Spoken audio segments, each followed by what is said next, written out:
Sveiki visiems. Pradedame dar vieną mūsų, pasigilinimą. Šiandien gvildinsime klausimą, kuris, manau, daugeliui kyla natūraliai. Kodėl apskritai verta atidėti dalį to, ką turime šiandien, vėlesniam laikui? Taip. Galima galvoti, kad tai kažkoks, senas protėvių instinktas kaupti maistą ar malkas žiemai. Tik dabar, kai transformavosi į finansinių resursų kaupimą. Iš esmės, tai sprendimas atsisakyti dalies vartojimo dabar, vilintis gauti daugiau ateityje. Tiksliai. Ekonomikos teorija tai įvardyja kaip perkamosios galios perkelimą laikę. Mes sąmoningai atidedame dalį dabartinių finansinių galimybių, tikimės, kad ateityje jos ne tik sugrįž, bet ir atsives draugų. Galima įsivaizduoti, kad investuodami mes savo laiką ir pastangas jau paverstus pinigais konvertuojame į tokią finansinę energiją. O ši energija, jei teisingai nukreipta, turi savybę augti ir kurti papildomą vertę. Supratau. Tai šios dienos mūsų misija – pasigilinti būtent į šio proceso, vadinamo investavimo, esmę. Kaip jame susipina laikas, rizika ir tas garsusis sudėtinės grąžos principas, kad sukurtų tą kapitalo augimo mechanizmą. Taip. Remdamiesi šaltiniais, tarp kurių ir investavimo logikos įžvalgos, sieksime aiškiai atskirti, kuo investavimas skiriasi nuo paprasto taupimo ar, azartiškesnio spekuliavimo. Ir, kas svarbiausia, kodėl tai veikiau ilgalaikė disciplina, o ne koks nors triukas reikia praturtėti. Čia ir atsiskleidžia tas esminis skirtumas tarp dviejų mąstymų būdų. Pasikliauti tik savo darbu, uždirbant pinigus, arba papildomai leisti pinigams dirbti. Daugumai žmonių kelias į solidesnę finansinę ateitį veda ne per loterijos bilietus ar rizikingus statymus, bet per nuoseklų reguliarų taupimą ir, žinoma, kantrų investavimą. Kitaip tariant, įdarbinti savo pinigus. Būtent šią logiką šiandien ir, panarpliuosime. Puiku, pradėkime nuo pagrindų. Taupimas, investavimas, spekulacija, šios sąvokos dažnai skamba kartu, bet ar jos tikrai yra sinonimai? Ar čia tas pats? Anaiptol, tikrai ne. Tai 3 skirtingos veiklos su skirtingais tikslais, priemonėmis ir svarbiausia skirtinga rizika. Gal pradėkime nuo taupimo. Pagrindinis jo tikslas – saugumas. Trumpuoju laikotarpiu. Saugumas. Taip, kalbame apie pinigų atidėjimą keliems mėnesiams ar metams, pavyzdžiui, nenumatytiems atvejams ar konkrečiam pirkiniui. Čia svarbiausia išvengti bet kokios vertės praradimo rizikos, todėl pinigai dažniausiai laikomi banko sąskaitoje arba tiesiog grynaisiais. Gerai.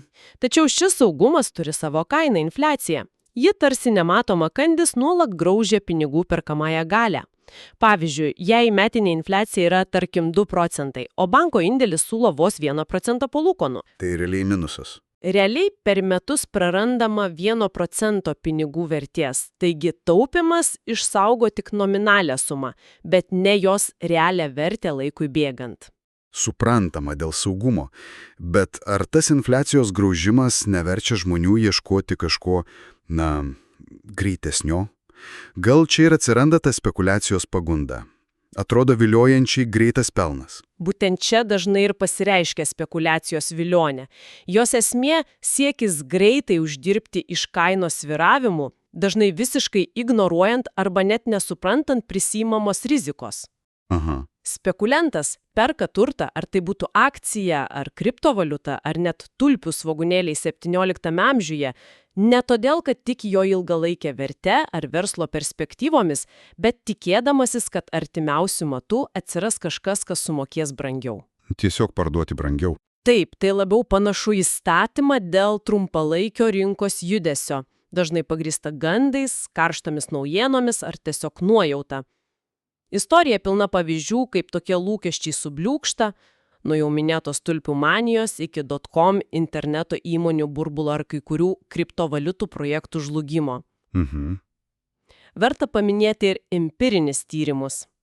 Pavyzdžiui, Barberio ir Odano atlikta analizė, apėmusi 10 000 investuotojų sąskaitų, parodė, kad tie, kurie prekiauja aktyviausiai bandydami pagauti bangą, vidutiniškai uždirba gerokai prasčiau nei rinka.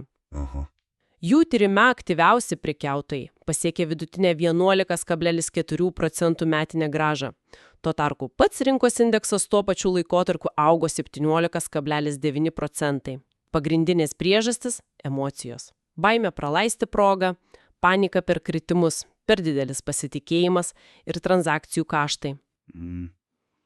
Emocijos. Kaip yra pasakęs investavimo klasikas Benjaminas Grahamas, didžiausias investuotojo priešas dažnai yra jis pats. Be to, svarbu suprasti, kad spekulacija dažnai yra nulinės sumos žaidimas. Vieno pelnas yra kito nuostolis, o bendras pyragas nuo to nedidėja. Vadinasi, investavimas yra tas trečiasis kelias. Galbūt netoks greitas, bet, veda link tvaresnio rezultato. Tiksliai, investavimas yra ilgalaikis procesas orientuotas į kapitalo auginimą per metus ar net 10 mečius. Čia perkame aktyvai – akcijos, obligacijos, nekilnojamasis turtas, atlikus analizę ir įvertinus jų fundamentalią vertę bei potencialą generuoti pajamas. Dividendus, palūkanas. Taip, dividendų, palūkanų nuomos pavidalu arba tiesiog augti vertės prasme. Pagrindiniai investuotojo įrankiai yra kantrybė, disciplina ir ilgalaikė perspektyva. Investuotojas supranta, kad rinkos svyruos, bus pakilimų ir nuosmukių, bet kokybiški, vertę kuriantis aktyvai per ilgą laiką yra linkę brangti. Istorinė vidutinė metinė akcijų rinkų grąža, įskaitant reinvestuojamus dividendus, svyruoja apie 70%. Svarbu ir tai, kad investavimas priešingai nei spekulacija nėra nulinės sumos žaidimas. Kuria vertė? Būtent, investuodami į įmonės per akcijas ar skolindami joms pinigus per obligacijas, mes prisidedame prie realios ekonomikos augimo, finansuojame plėtrę, inovacijas, darbo vietų kūrimą. Įmonės uždirba pelną, kurio dalimi pasidalina su investuotojais, todėl tai labiau panašu į maratoną, kur svarbiausia ištvermė ir nuosekli strategija, o ne bandymas laimėti trumpalaikį sprintą. Štai čia prasideda tai, kas vadinama investavimo magija. Pereikime prie sudėtinių palūkanų. Girdėjau posakį priskiriamą net Albertui Einšteinui, kad tai 8. pasaulio stebuklas. Kas slypi už šio tokio skambaus apibūdinimo? Pats principas gana paprastas, bet jo ilgalaikis poveikis gali būti stulbinantis. Sudėtinės palūkanos reiškia, kad uždirbta grąža, palūkanos ar dividendai yra reinvestuojama ir pati pradeda uždirbti grąžą. Palūkanos nuo palūkanų? Tiksliai. Tai puikiai iliustruoja sniego gniūžtės analogiją. Ridinama nuo kalno, ji pradžioje auga lėtai, bet kuo toliau, tuo greičiau didėja, nes prie jos limpa vis daugiau sniego ant vis didesnio paviršiaus. Finansuose tai reiškia, kad kuo ilgiau pinigai dirba, tuo sparčiau auga bendra suma, nes grąža skaičiuojama ne tik nuo pradinės investicijos, bet ir nuo visų anksčiau sukauptų palūkanų. O gal koks pavyzdys būtų? Žinoma. Įsivaizduokime konkretų pavyzdį. Jei kas mėnesį investuojama po 100 eurų ir gaunama vidutinė metinė, tarkim, 7% grąža, kas istoriškai nėra neįprasta akcijų rinkoms, per 30 metų bus įnešta 36 000 eurų. 100 eurų kart 12 mėnesių kart 30 metų. Taip, 36 000. Tačiau dėl sudėtinių palūkanų poveikio, laikotarpio pabaigoje sąskaitoje greičiausiai bus sukaupta apie 99 000 eurų. Skirtumas apie 54–57 000 eurų tai yra pinigai uždirbti ne iš papildomo darbo, o tiesiog iš anksčiau uždirbtų pinigų. Pinigai padarė pinigus. Oho, skaičiai tikrai iškalbingi.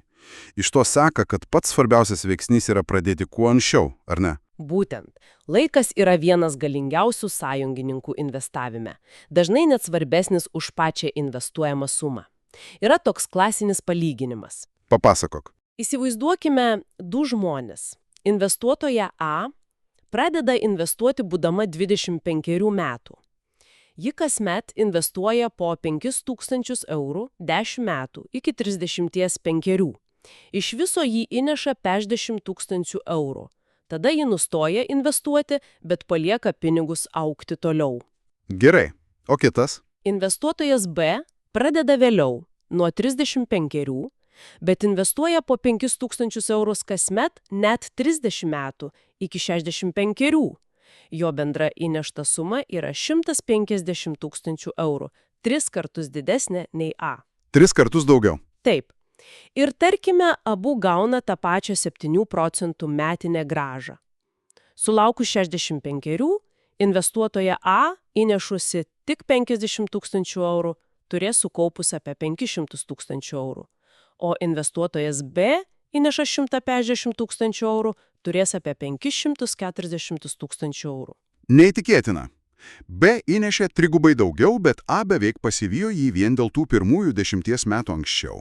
Tai pamoka čia labai aiški. Praleistas laikas yra brangesnis už didesnės, vėlesnės įmokas, kai kalbame apie ilgalaikį augimą. Ar ne? Tikrai taip. Šis pavyzdys puikiai iliustruoja sudėtinės grąžos galę ilgalaikėje perspektyvoje. Augimo kreivė jaunystėje gali atrodyti lėta ir, gal nelabai įspūdinga. Bet vėliau ji ima kilti eksponentiškai. Tačiau tam, ypač pirmaisiais metais, kai rezultatai dar netrodė įspūdingi, reikia didelės kantrybės ir pasitikėjimo procesu. Reikia suprasti, kad tai nėra greito praturtėjimo schema, o veikiau lėtas, bet patikimas kelias. Taip, tai susiję su gebėjimu atidėti atlygį. Būtent, atidėti malonumą dabar, vardant didesnio atlygio ateityje. Kantrybė investavime yra dosniai apdovanojama. Ta sudėtinių palūkanų galia tikrai įspūdinga, bet ji veikia tik, jei viskas eina gerai. O kas nutinka, kai įsikiša ta neišvengiama investavimo dalis – rizika? Kaip su ją tvarkytis?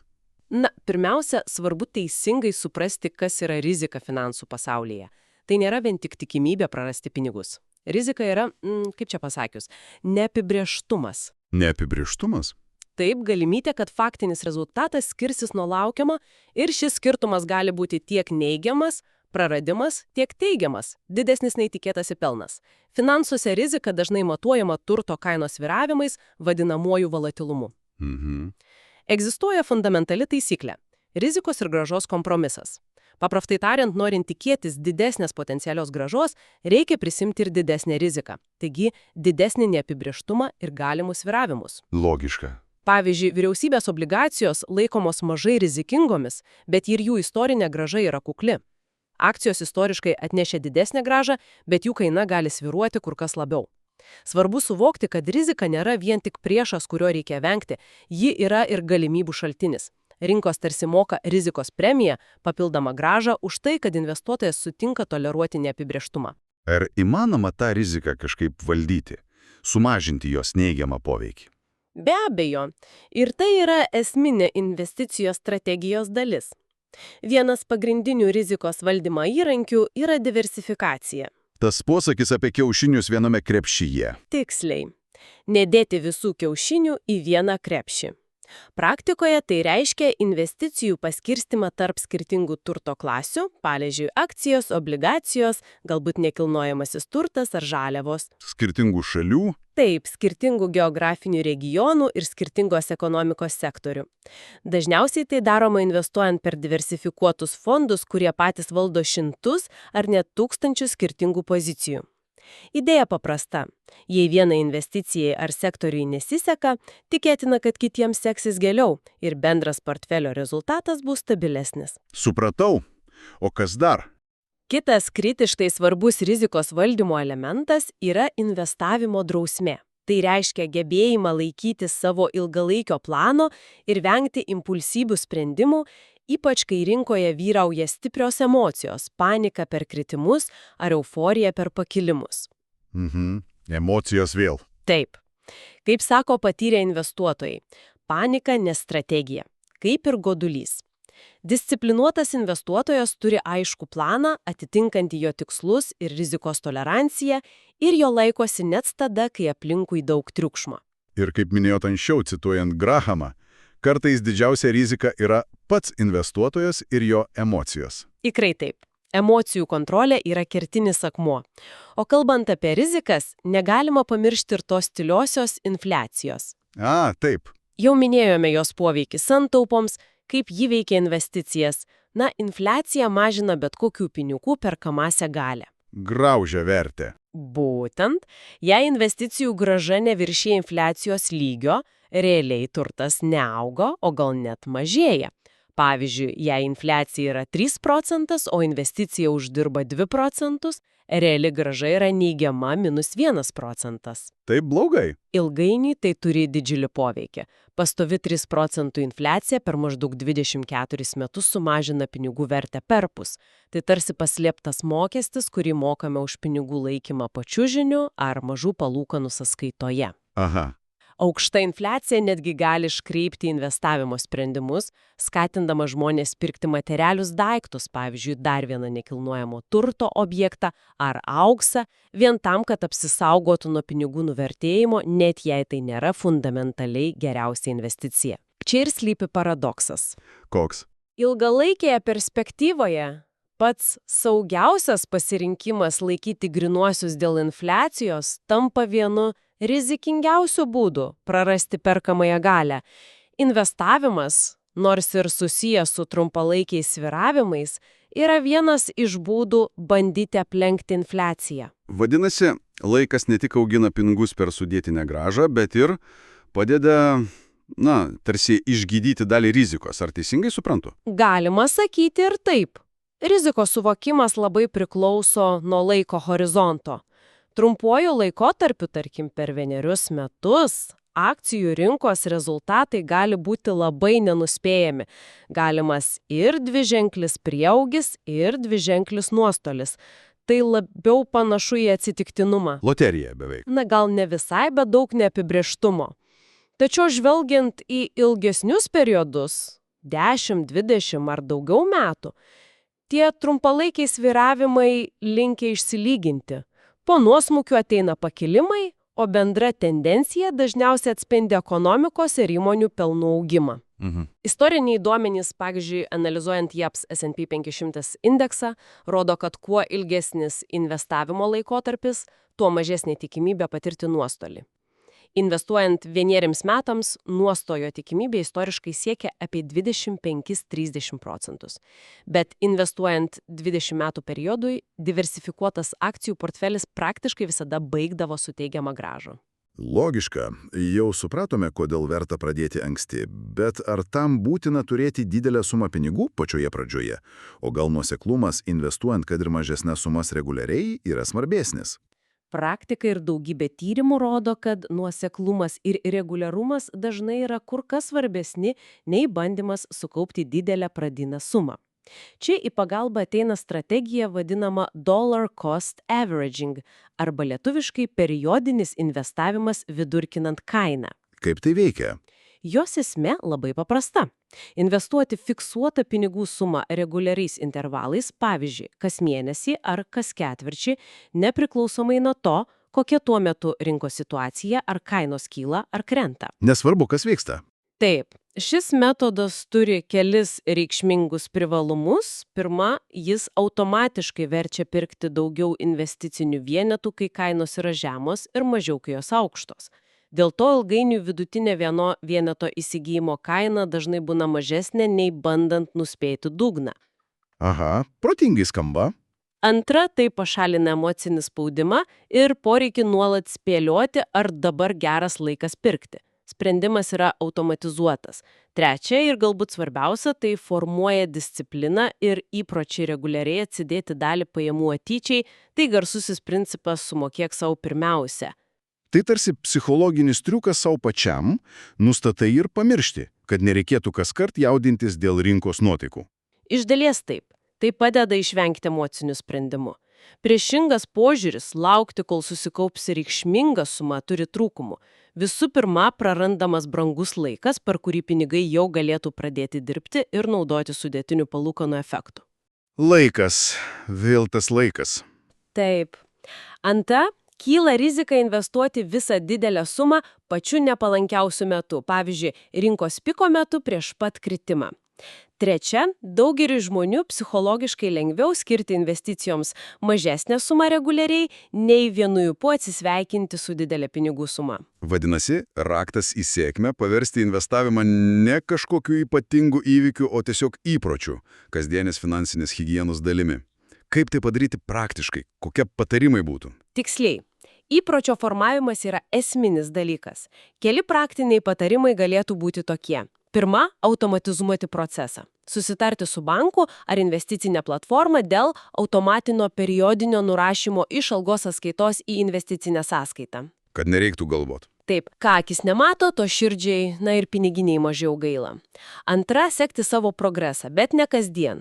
Galbūt kartą per ketvirtį ar pusmetį peržiūrėti rezultatus, pasidžiaugti augimu, tai motyvuoja. Mažos pergalės. Būtent. Trečia – susikurti tam tikrus ritualus. Pavyzdžiui, kartą per metus peržiūrėti savo investavimo strategiją, galbūt subalansuoti portfelį, jei jo struktūra per daug nukrypo nuo plano. Ketvirta – nuolat mokytis ir domėtis, skaityti knygas, klausytis patikimų šaltinų, didinti savo finansinio raštingumą, galbūt net įtraukti šeimos narius į diskusijas apie finansus. Ir galiausiai, svarbus yra emocinis požiūris. Matyti investavimą ne kaip auką ar atsisakymą kažko dabar, bet kaip rūpestį savo būsimojų aš. Kiekviena investuota suma yra tarsi maža dovana savo į ateitį.